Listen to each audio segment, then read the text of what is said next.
Hi everyone, welcome back to the What Drives You podcast. And this is the third season, and I wanted to give you some updates before I give you this awesome episode with JP.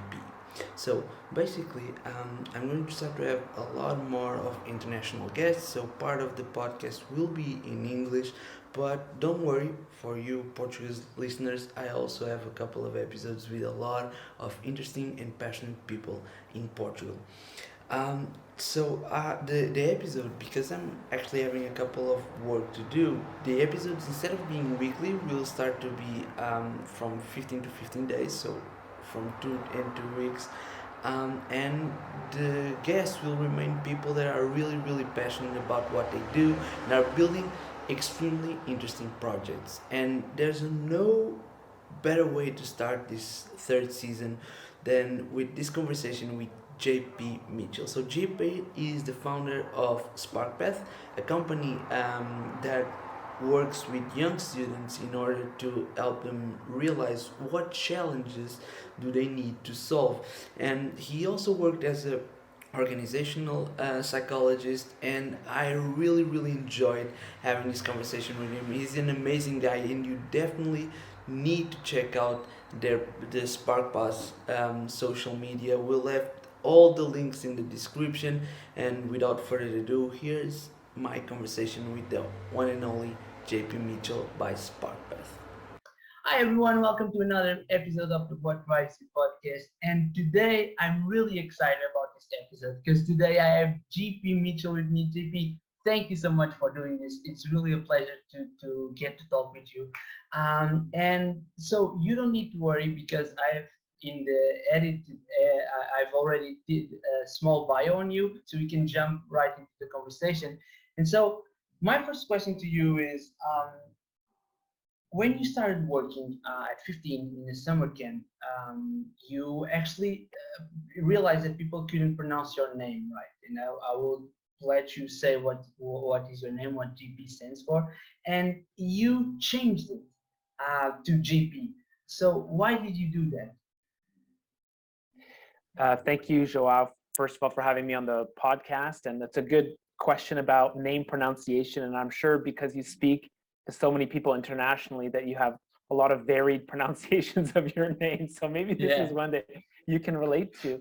When I was 15 going into that summer camp, I felt like I was in a place where I didn't belong because I wasn't yet old enough to work there officially, and I was new, and there was established people, relationships, systems. I didn't have all the skills, so I didn't feel like I fit in. So one of my priorities was to fit in because I genuinely wanted to help, and part of fitting in is building relationships, and I saw my name as an obstacle. So I'm first language francophone in Canada, so we're a minority of us that speak French. So my full name is Jean-Philippe Michel, and this is difficult to pronounce in English. And some of my francophone friends would shame me for having changed my name, as you and I are talking about. But for me, it was a good fit in that moment. I decided to go by JP because that was easier to hear, easier to share with people in English. And if you could put yourself in my shoes in that summer camp that was loud with kids screaming, it just gave me a good instant connection with people. And now I felt more comfortable. I felt more ready to contribute. And a major takeaway for me from that experience is that there was a bit of an identity shift going from Jean-Philippe to JP. And I thought, wow, what else is possible in terms of identity shifts? How else can I transform? So maybe it was planting a seed for some things I would learn later in my life about how a person's identity can change. Yeah. So let me ask you something. What would like because you said that and instantly I get it because changing your name to an abbreviation like GP will definitely change the way you actually perceive yourself. But I'm curious, with 15, what kind of changes did you notice when you did that adaptation? I don't know if immediately I noticed any changes in myself, but I maybe noticed changes in how people perceive me. I don't know if that's really deep. Joao. I think it's just a Okay. spark. It was just a good Yeah. spark introducing ourselves, and that was Yeah. enough for then. And it only opened the door a little bit to the possibility of like, oh, I can become a Yeah. different person. I can become the person I choose to be. Yeah. And those were new ideas and new concepts for me at a time, because in high school, it tends to feel like you have a fixed identity. Yeah. It tends to Absolutely. feel like you are at a specific place in the hierarchy. And the hierarchy is a made up idea that we all stick to about popularity. And maybe Yeah. like later when you're older, the hierarchy is about power or money. But it doesn't feel sometimes like your identity is developable or fixable, or that you have choice. But I think you really do. You really do. Yeah. You really can. Yeah. So you talked about high school, and a lot of our listeners are high schoolers as well. So I'm always curious about what was high school like to you, and if there was any lesson that you learned in that period that you still carry with you today. Yeah, I think for me, high school was about basketball. That was my passion. If you ask me what's your passion, and that was your way of helping me develop a career, the only path available to me was NBA basketball player or professional coach. I loved it, and now reflecting back to those years, there's things about basketball that I got that were not directly related to playing the sport. What I mean by that is the skill and the thrill of competing with other people is something that translates to so many other areas of my life now. The skill and the thrill of doing my best and improving and performing, that applies to other areas of my life. I didn't know that immediately. And that's why we have to be careful when we ask someone who's 14 or 15, what's your passion? They might reply in a very literal sense.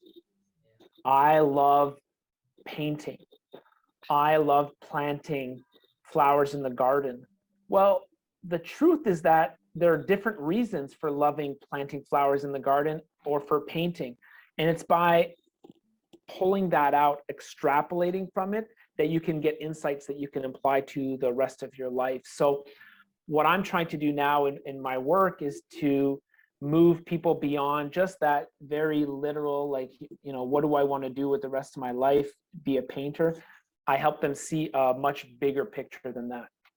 Yeah, that makes a little sense. I remember that when I was in high school, my passion was music. I wanted to be a musician, and even though I then went to college, and while in college I had a wrist injury. I remember that really made me depressed because for years I've thought about myself as a musician, and that was my passion. But only after doing a lot of journaling and a lot of self-reflection, I realized that music was the language that I knew that allowed me to inspire people. And if what I wanted to do was to inspire people, I could do it in many different ways. And so, what you just said about picking a passion and then picking it apart, like what about painting do you like? What about basketball do you like? That's a great tip for any high school listening and having and wanting to explore a little bit more about themselves. So you mentioned your work, and of course we're talking about your company, Sparkpath. And for everyone that doesn't know what Sparkpath is, please give us your pitch. Great. Our mission is for every student to be empowered when it comes to their career and their future, and that they take ownership for what's going to happen next in their lives. And one of the main ways we've done that is that we help students go from a job title mindset to a challenge mindset. And this idea means when students are asked, what do you want to be when you grow up? They think it means I have to pick one thing I'm going to do for the rest of my life. I'm going to be a musician. I'm going to be a doctor, a lawyer, an engineer, a police officer, a plumber, and maybe a handful of other job titles. Like, how many do we really know? 20, 30? It's hard at that age because you haven't been exposed. I have a different way of looking at it. And so do all the schools that use our tools. They help students discover challenges to work on. Do you want to increase sustainable energy or redesign the healthcare system? Do you want to create new artificial intelligence or improve mental health? There are so many challenges to work on in the world, and the world needs young people to work on them. So we inspire young people to take this approach so they can prepare a more meaningful career and a more meaningful path. And we've been working with schools all over the world to help implement this type of work with their students. Yeah, that's, I mean, when because I've heard about Sparkpath through Sally, which works there. Shout out to Sally. And in a conversation, actually in getting ready for the conversation with her, I went to your website trying to understand, and I saw your TED Talk, which by the way I recommend everyone to hear. We'll put the links on the description.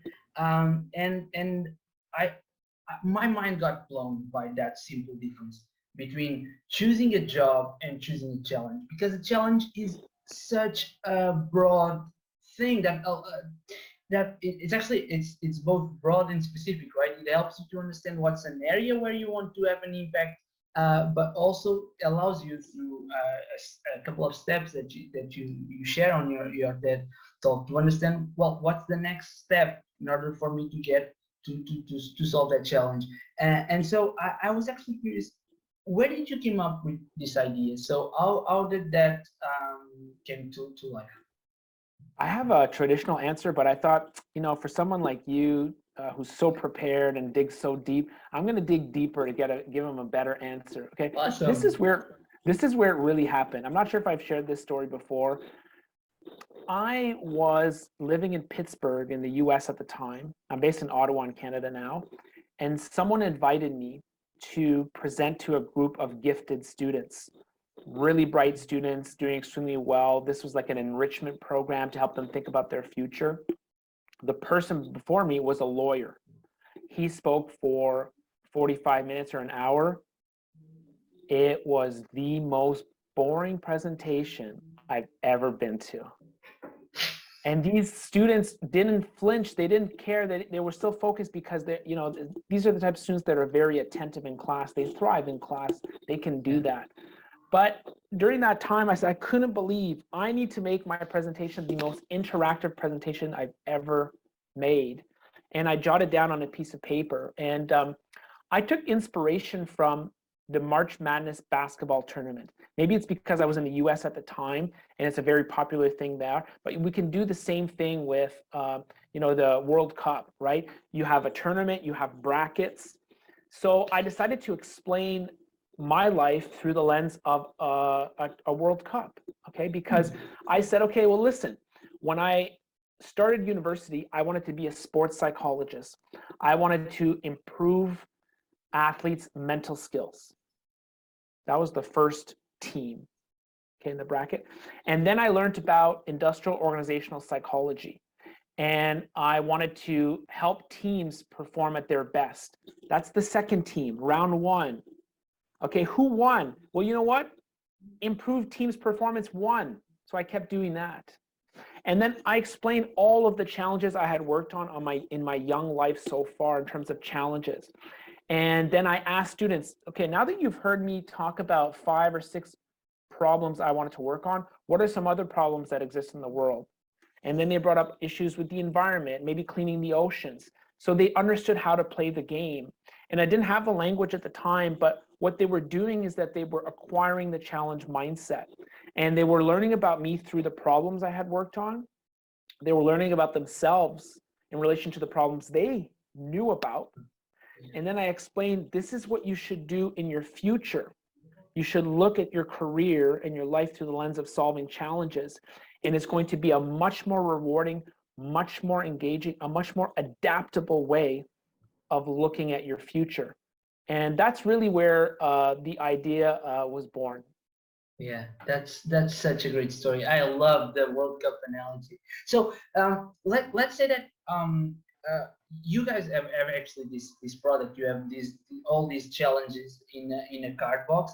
But let's say that there's a young student listening to this and he just hears your story and he thinks, well, let me think about a challenge that I want to solve. And they come up with this idea of creating the school of the future, because that's one I know you guys have in the cards.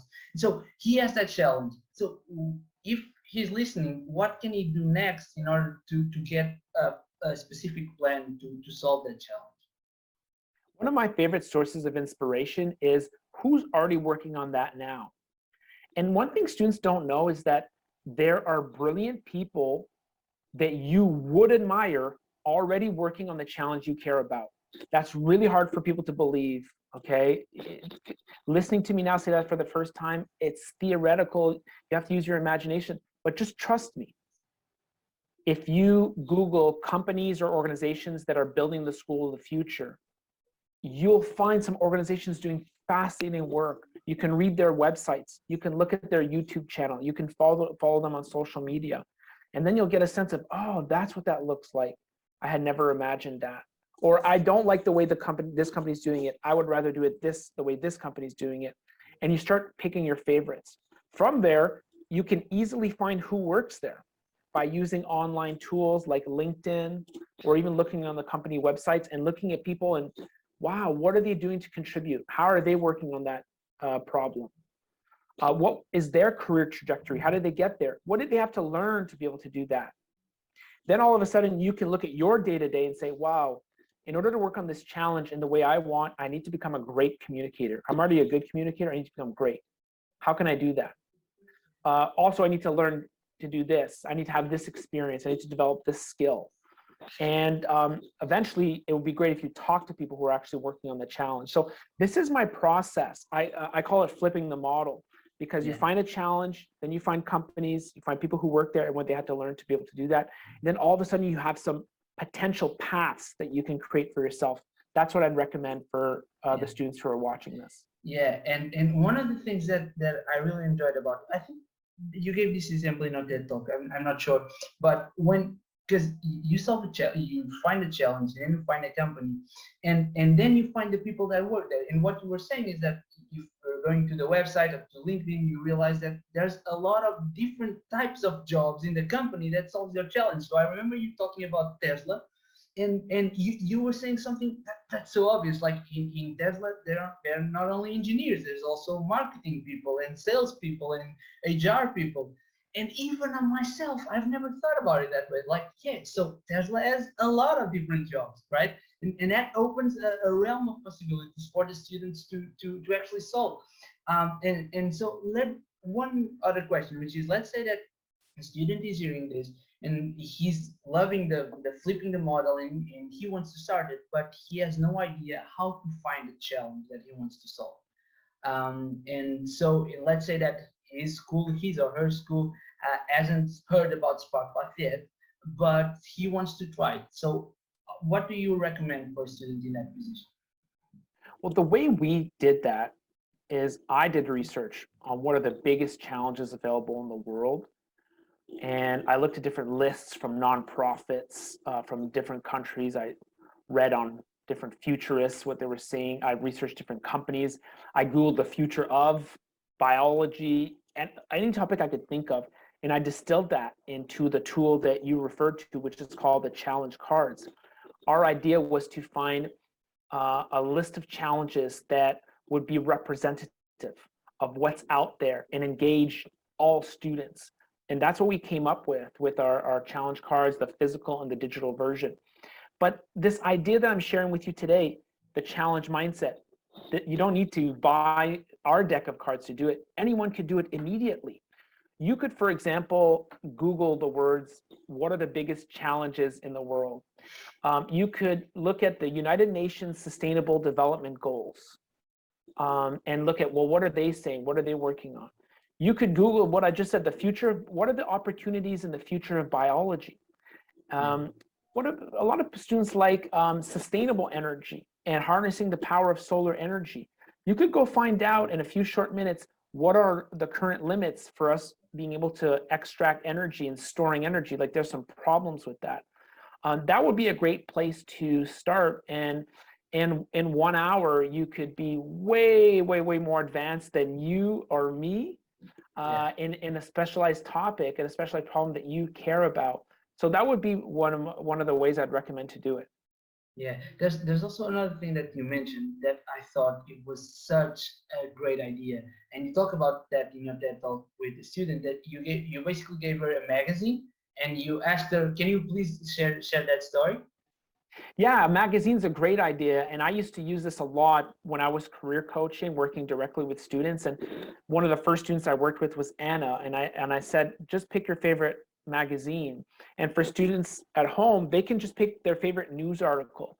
And then we look at, well, in that article, what's the challenge to be solved? In Anna's case, she picked an article about a specialized algae that was being used to clean polluted waterways. So there was a big green picture of this algae, in the water, and it's like, oh, it's helping to clean oil spills. Like that's a big problem to solve. And then we looked at, well, who's doing that? What's the name of the company? Who are they owned by? Who works there?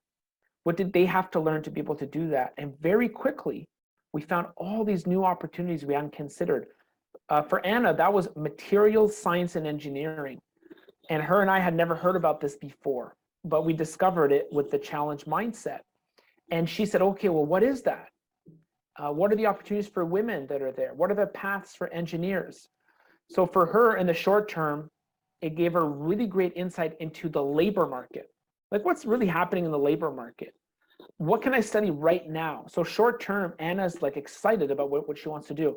But more importantly, long term, she's always going to be looking for challenges, problems, and opportunities to work on. Just like I have, just like you already have, and you will, you can keep adapting and moving on in your career by finding new problems to work on. And that's not just a nice benefit, but it will be required in the future of work. In the future of work, things will change more quickly than they have in the past. So you will want to find new challenges to work on along the way and keep contributing as your needs and wants and skills evolve. Yeah, that's such a great answer. So there's a concept that you talk about, which is aspirational identity, and that was one of my favorite concepts I've heard you talk about it in another interview, and I was wondering if you could please share with our listeners what is aspirational identity. Yeah, I'd be happy to. And I'm glad that resonates with you. I read a quote I liked here. I'll read it for you. Human beings are works in progress that mistakenly think they're finished.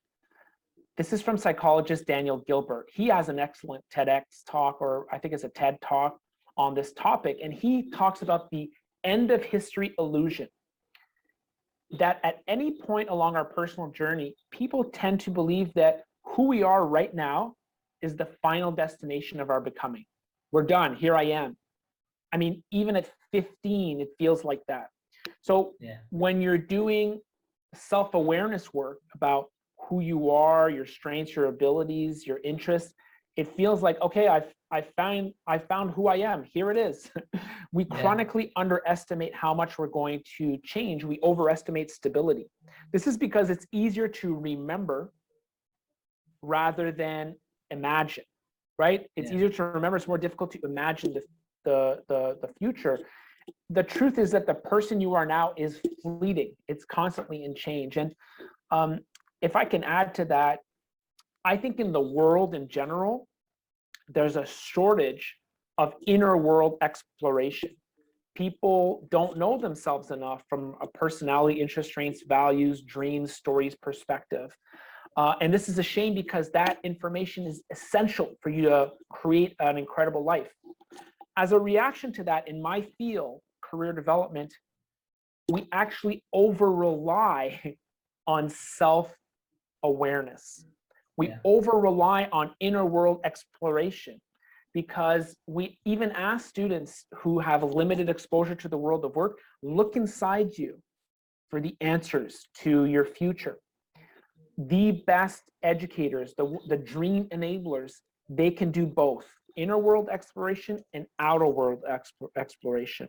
So I hope the legacy of the challenge mindset will be to equip students with tools and mindsets to explore both the outer world and the inner world. Yeah, because I remember I was actually on a run while listening to that interview, and you mentioned this and you explained it, and I had to stop not only the interview but to run to actually process that, because what happens was I always thought about this as first you develop the self-awareness and then you go and find the challenges, but what you just said is that if I go into myself in myself and I explore what I like and I find out this identity, I'm a musician. If by some reason I end up not being a musician, I'm in pain because I don't have any other identity. That was all I know. And the fact that suddenly, well, instead of just focusing on self-awareness and in your own internal identities, realizing that there's another world as well, and you can explore that.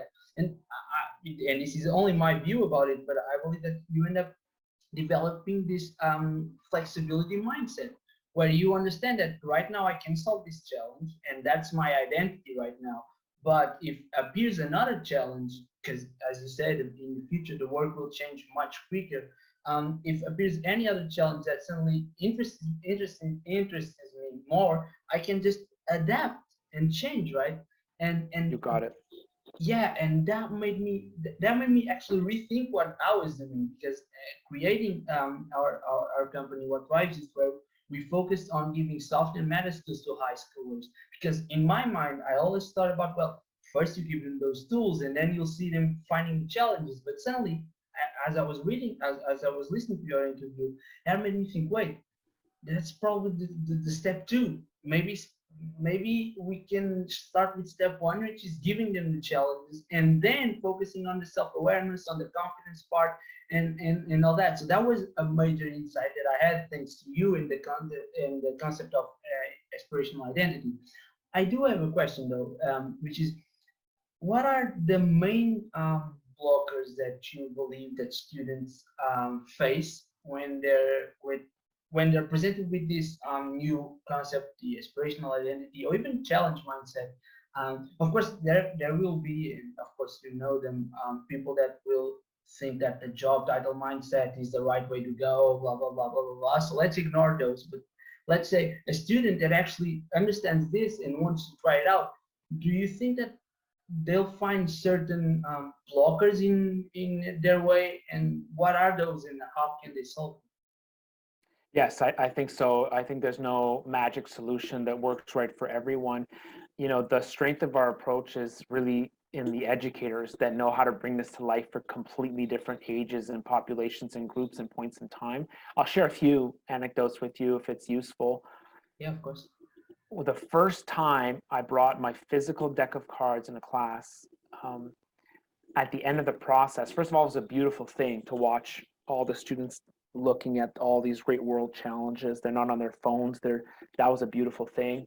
And at the end, someone said, "Oh, you forgot one."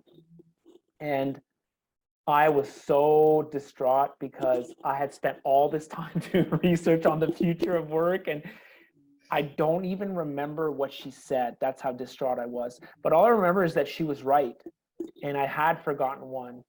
And in that moment, I thought, "Oh, I can't believe it." But then I reflected and I thought, I'm not pretending like I'm writing the dictionary of of challenges to work on, and she's right. And then I realized that this was a really bright student. And then I realized the point of my tool, the challenge cards, is to spark someone so that they are able to create their own. So that's all we're there to do, is to explain this idea of the challenge mindset in the fastest, most engaging way possible in order for you then to proceed to create your own challenge card. And this is what you'll have to repeat constantly over the course of your life. So at first I saw that as a blocker, but now I see it as a feature. And I actually, in our curriculum that we give to teachers, we ask them to do this exercise. We ask students to create their own challenge card now that they have the challenge mindset. So that's a positive thing. Maybe one more. If you can put yourself into the shoes of a student, some students don't make their own lunch. And this is not meant to be as a criticism to them. I'm just talking to you about their environment, their reality. Yeah. They don't decide what's in their lunch. They barely decide what's in their class. And then all of a sudden, you want them to decide what's going to happen for the rest of their Yeah. lives. This is a huge jump. This is a huge gap. So if you have some students that feel like that's a really big task, a benefit of this is to break it down in small parts. Yeah. You don't need to regurgitate, one prestigious sounding job title. you can actually identify a canvas, an inspirational canvas of things you like, companies you like, people you like, challenges you like, learning you like. And this is a big jump to, break it down on all these aspects for some people, because there's so much more comfort when your aunt and your uncle visit you at Christmas and they ask you what you want to be when you grow up, and you say doctor. That's way easier. Yeah. It's way more. You know, I don't know, reinforcing. Like, everyone will smile and say, wow, you're so great, you're going to be a doctor. It's way less work than what I just asked you to do. Yeah. And that's okay. Some students are not ready to do that yet. They haven't seen that. But even for a doctor, even for an engineer, they would really benefit from breaking down, well, what type of impact do you want to have in a doctor? There's actually so much diversity. Even as a nurse, that sounds like a classic job title. There's so much diversity of opportunity for a nurse, and the better you understand the impact you can have and then work your way backwards, you'll be way more satisfied in creating a path that works for you individually and not for the thousands of people who associate with that job title. Yeah, and that's one of the things I really admire about Sparkpath and the job that you guys are doing, is that you bring the educators into the equation, right? I don't know. Have you ever heard about? Because I remember that while you were answering this question. Have you ever heard about Paulo Freire, an educator, a Brazilian educator? Can you tell me his name again? Paulo Freire. No, I haven't. He wrote this book called the Pedagogy of the Oppressed. Oh, you're going to love this. So basically, he has this concept, which he says he calls the banking concept of education, where he sees like teachers they actually, teachers see students as vaults, safes. So they deposit knowledge in that safe, and the safe just accumulates it. They don't have any kind of agency in what they learn or what they don't learn. And so he calls it the banking concept, because teacher is always depositing, and the only thing that the student can do is grab that knowledge and keep with it or discard them or whatever. But he then proposes a different approach, which is from the get-go, that the student thinks about what he's about to learn. And that resonated so much about what you were saying about the kids don't even pick what they lunch, and most, even fewer kids can actually pick what they're going to learn, right? And then suddenly they have to make this big decision. And one of the things I really like about was you're turning the education around as well. You're leaving the banking concept, and you're saying to the educators, look, become part of this process, help us build this. And I believe that ultimately that will help the kid to express himself better to the aunt or the uncle that asks, well, what you want to do. And maybe after some work with the educators as well, maybe after some work with Sparkpath, they can say, well, I want to solve this challenge by working on this company and learning this. And I think that's such an amazing mission. Before I ask a couple of final questions, JP, let me ask you a not so related question, but that's something that really struck a chord with me. When I was getting ready to talk with Sally, I realized that you guys have your mission and values and vision actually on an open doc. So everyone can actually go there and leave a comment. And I was actually curious about, why did you do that? So why did you, is there any meaning behind it, or is it just something that happened? Okay, two answers. Number one, we copied somebody else who did the same thing. A Scribe, it's a book publishing company. And but why did we copy it?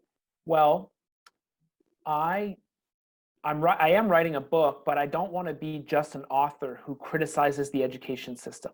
I've decided that in order to operationalize my mission and the way I want to change the education system and empower students, I want to build a company to fuel that. What is a company?